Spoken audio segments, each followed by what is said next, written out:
अवधूत चिंतन श्री गुरुदेव दत्त श्री स्वामी समर्थ स्वामी शिवा मार्ग या चॅनलवर पुन्हा एकदा सर्व स्वामी भक्तांचे मनापासून स्वागत आहे।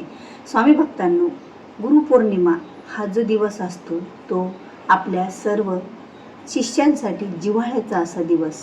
गुरुपौर्णिमा म्हणजे गुरुप्रती कृतज्ञता व्यक्त करण्याचा दिवस आणि या निमित्ताने गुरुपौर्णिमेविशेष अनेक स्वामी भक्तांनी सेवा करायला सुरुवात केलेलीच असेल। म्हणजे 21 श्री स्वामी चरित्राचा पाठ किंवा 9 दिवसाची स्वामी सेवा किंवा 11 दिवसाची स्वामी सेवा अशा कुठल्या तरी एखाद्या सेवेला तुम्ही सुरुवात केलीच असेल।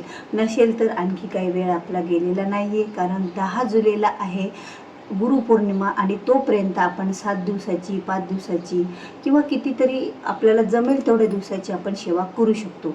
पण स्वामी सेवेसोबतच आपल्याला या एक स्तोत्राचं वाचन करायचं आहे आणि तुम्ही जर या स्तोत्राचं वाचन करसाल तर निश्चितच तुम्हाला श्री स्वामी समर्थ महाराज हे तुम्हाला तुमच्या इच्छा पूर्ण केल्याशिवाय राहणार नाही। कारण गुरुपौर्णिमा जो हा दिवस असतो, या दिवशी तुम्ही जे काही गुरुप्रती आपलं प्रेम असतं आणि आपली जे जिव्हाळा असतो तो व्यक्त करतो आणि जो गुरूंना काहीतरी गुरुची सेवा पूजा आराधना त्यांना मनापासून आपण जी काही एखादी वस्तू भेट देत असतो, तर या सर्व गोष्टीचं स्वीकार या दिवशी गुरु म्हणजेच करत असतात। मग तुमचे गुरु श्री स्वामी समर्थ महाराज असो किंवा तुमचे गुरु इतर कोणतेही असो, पण आपल्याला ही जी सेवा स्वामी सेवेसोबत करायची आहे ती म्हणजे दत्त महाराजांची सेवा आहे। आणि दत्त महाराजांची ही सेवा करण्यासाठी तुम्हाला अवघा 5 मिनिटाचा वेळ दररोजचा काढायचा आहे। आता ही सेवा तुम्ही किती दिवस करायची आहे आणि या सेवेचं पठण पाठांतर तुम्हाला कसं करायचं या सर्व गोष्टीची चर्चा आपण या व्हिडिओच्या माध्यमातून करणार आहोत। त्यामुळे व्हिडिओ हा नक्की स्किप न करता शेवटपर्यंत पहा, म्हणजे तुम्हाला या सेवेबद्दल व्यवस्थित आणि विशेष माहिती मिळेल। आता बघा, ही जी सेवा आहे दत्त महाराजांची, मी अगोदर पण ही सेवा सांगितलेली असेल, पण तो व्हिडिओ जर तुम्ही पाहिला नसेल तर बघा, ही सेवा एवढी तात्काळ आपल्याला म्हणजे त्या सेवेचं फळ मिळत असतं। आणि ही जी सेवा आहे या सेवा केल्याच्या नंतर खरंच स्वामी भक्त असो किंवा दत्त भक्त असो, ह्या सर्वांना श्री स्वामी समर्थ महाराजांचे आशीर्वादासोबत इच्छा आकांक्षा मनोकामना सुद्धा आपल्या पूर्ण होतात। तसं तर स्वामी समर्थ महाराज आपल्याला योग्य वेळ आल्याच्या नंतर सर्व काही देतच असतात। पण आता एखादी अशी इच्छा असते, आपली आकांक्षा असते, एखादं अडलेलं काम असतं, त्यासाठी आपल्याला वाटतं की खरंच तर स्वामी भक्तांनो, ही जी सेवा आहे ही सेवा तुमच्या घरातील कोणतीही व्यक्ती करू शकतो। आता बघा, ही सेवा तुम्हाला कुणासाठी करायची आहे? एक आई आपल्या मुलांसाठी सुद्धा सेवा करू शकते, किंवा एक पत्नी आपल्या मिस्टरांसाठी सेवा करू शकते, किंवा घरातील एखादा कर्ता पुरुष सुद्धा आपल्या घरातील एखाद्या व्यक्तीच्या मनोकामना इच्छा पूर्ण होण्यासाठी ही सेवा करू शकतो। म्हणजे कुणी कुणासाठी सेवा करू शकतो आणि स्वतःच्या सुद्धा इच्छा आकांक्षा पूर्ण होण्यासाठी सुद्धा ही सेवा आपण करू शकतो। तर ही सेवा करण्यासाठी आपल्याला फक्त आपल्याकडे ही जी पुस्तिका आहे नित्य सेवा, आता ही जी नित्य सेवा स्तोत्र आणि मंत्र आहेत यामध्ये, आता ही जी नित्य सेवा स्तोत्र बऱ्याच श्री स्वामी भक्तांकडे असेल आणि तुमच्याकडे नसेल तर कोणत्याही श्री स्वामी समर्थ सेवा केंद्राच्या स्टॉलवर हे पुस्तक तुम्हाला मिळून जाईल। कारण बघा, असं नाही की तुम्ही स्वामी सेवेकरी आहेतच म्हणूनच यातल्या तुम्हाला सेवा करायची आहेत। यामधल्या सेवा तुम्ही कुणीही करू शकता, अशी कुठलीही हरकत नाही आहे। कारण या सेवेच्या माध्यमातूनच तुमच्या इच्छा आकांक्षा पूर्ण होणार आहेत। आणि हे जे स्तोत्र आहे या पुस्तकेमध्ये आहे, आणि हे स्तोत्र या पुस्तकाच्या व्यतिरिक्त तुम्ही गुगलवर जर सर्च करसाल तरीही तुम्हाला मिळेल, यूट्यूबवर जर सर्च करसाल तरीही तुम्हाला ही सेवा मिळून जाईल। तर ती सेवा कोणती आहे? तर बघा, ही सेवा एवढी चांगली सेवा आहे आणि पाहायला गेलं तर हिला 5 मिनिटाचा वेळ या सेवेसाठी आपल्याला लागत असतो। तर हे जे नित्य सेवेत पुस्तक आहे आपल्याकडे, तुमच्याकडे असेल किंवा नसेल तर तुम्ही आणून घ्या। आणि तुमच्याकडं जरी हे पुस्तक असेल तर बघा, पान नंबर आता नवीन पुस्तकात पान नंबर 178 आहे, पण 1-2 पान नंबर मागे पुढे तर होतच असतात नित्य सेवेमधले। आणि श्री दत्तात्रेय स्तोत्र या जी सेवा करायची आहे त्याचं नाव आहे श्री दत्तात्रेय स्तोत्र। आता फ्रंट कॅमेरा आहे, तुम्हाला उलट दिसत आहे आणि हे स्तोत्र मी दररोज पठण करते, त्यामुळे पूजेच्या वेळेला काही हळदी कुंकाचे हातसुद्धा माझ्या याला लागले जातात. कसं वाटतं? चला आता पूजा झाली की लगेच हे एवढं छोटं 5 मिनिटाचं स्तोत्र आहे, फक्त हे एवढे आहे, ह्या 4 ओळी आणि ह्या वेळी. पण हे स्तोत्र किती वेळा म्हणायचं आणि आपल्या इच्छा आकांक्षा पूर्ण होण्यासाठी काय म्हणायचं हे सुद्धा मी सांगणार आहे. म्हणजे कसं म्हणायचं तर बघा, हे जे स्तोत्र आहे दत्तात्रय स्तोत्र, यामध्ये असं स्पष्ट दिलं की जो कोणी अवतर्ण शस्त्रे सुलभते वांछित फलम, म्हणजे जो कोणी सहस्त्र याचे पाठ करील तर त्याला तुम्ही जे फळाची इच्छा करसाल, म्हणजे जे तुम्हाला हवं आहे ते फळ तुम्हाला मिळेल. आता हे स्तोत्र आहे एवढ्या वळीचं, पण मुख्य तुम्हाला स्तोत्र फक्त एवढंच वाचायचं आहे. बघा, पहिल्या प्रथम श्री गणेशाय नमः आहे आणि जपे विनियोगा, म्हणजे आता संपूर्ण तुम्हाला मी वाचन करून दाखवत नाही किंवा दाखवते, कारण मागच्या व्हिडिओमध्ये असंच गोंधळ झाला. हे स्तोत्र तर सांगितलं तर बऱ्याच जणाला कळालं नाही की हे स्तोत्र 1 वेळा आणि 1000 वेळा किती दिवस कसं वाचावं.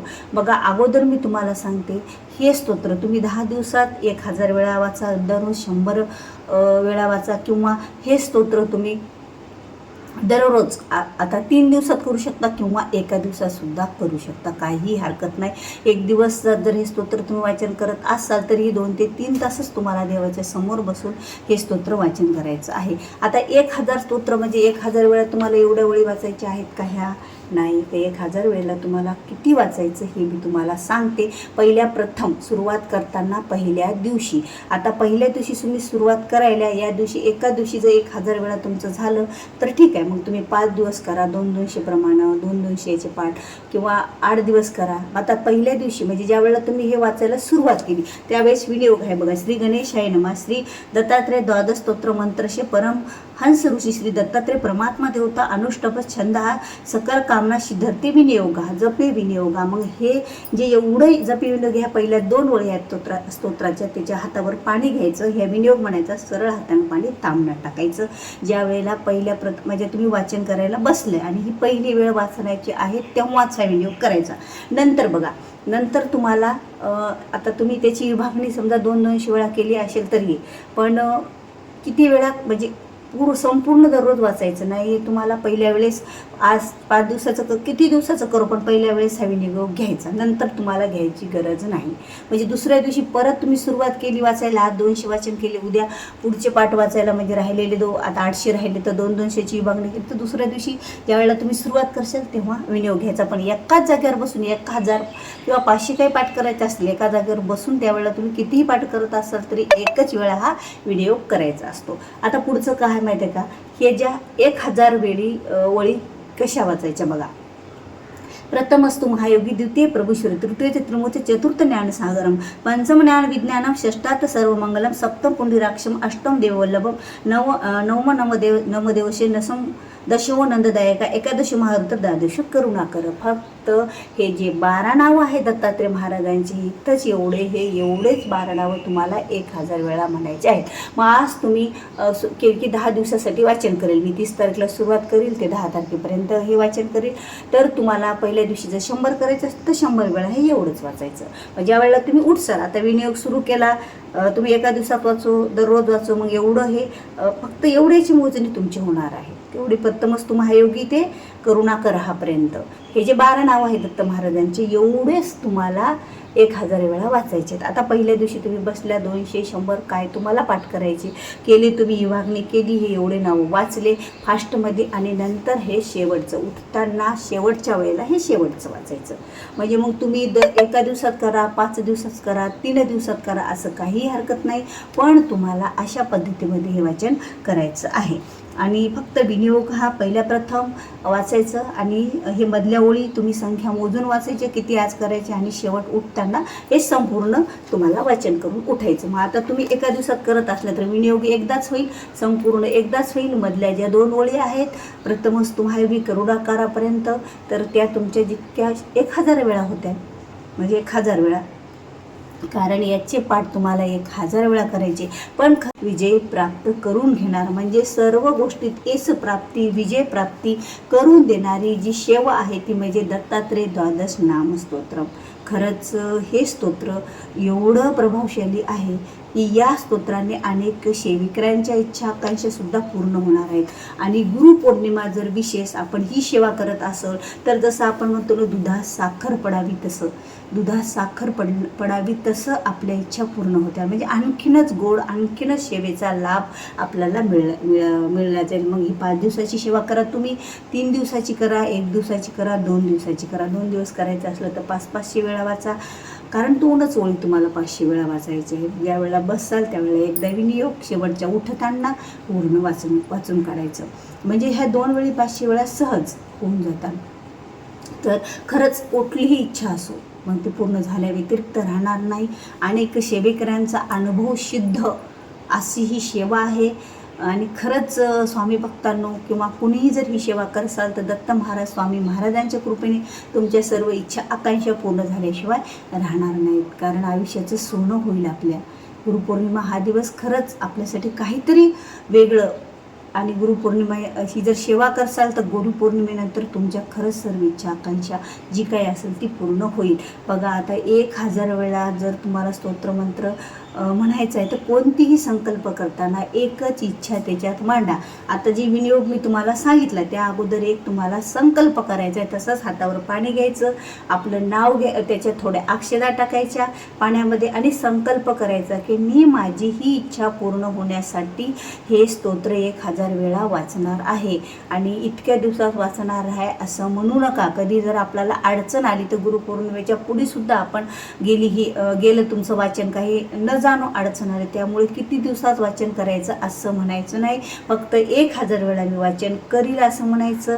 आणि तुमचं नाव आधी उच्चार करायचा, गोत्राचा उच्चार करायचा, गोत्र माहीत नसलं तर कश्यप गोत्र उत्पन्नानं म्हणायचं आणि मी या इच्छेसाठी माझ्या हे दत्तात्रेय द्वादश नाम स्तोत्र 1000 वेळा वाचणार आहे, तरी स्वामी समर्थ महाराज तुमची कृपा आशीर्वादाने माझ्या इच्छा आकांक्षा पूर्ण करा असं म्हणून ते संकल्प केलेलं पाणी तांबण्यात टाकायचं आणि नंतर विनियोगला सुरुवात करायची आणि वाचन करायला सुरुवात करायची। एवढं सोपं आहे, अवघड काहीही नाही, फक्त वाचनच आहे। पण या 5 मिनिटाच्याच वाचण्याने तुमचं भाग्य बदलेल, भाग्य उदय होईल, भाग्य चमकेल आणि नशिबात नाही ती सुद्धा गोष्ट मिळेल आणि आयुष्याचं सुद्धा सोनं होईल।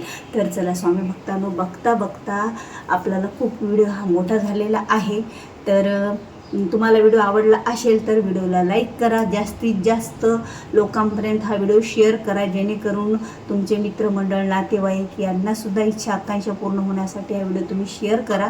आणि तुम्ही जर चॅनलवर नवीन असाल तर निश्चितच स्वामी शिवा मार्ग या यूट्यूब चॅनलला माझ्या सबस्क्राईब करा, कारण अशीच नवीन नवीन माहितीपूर्ण स्वामी शिवेबद्दलची व्हिडिओ तुम्हाला अगोदर पाहायला मिळतील। तर भेटूया पुन्हा अशाच एका नवीन माहितीपूर्ण व्हिडिओसोबत, तोपर्यंत बोलत राहा श्री स्वामी समर्थ, जय जय स्वामी समर्थ।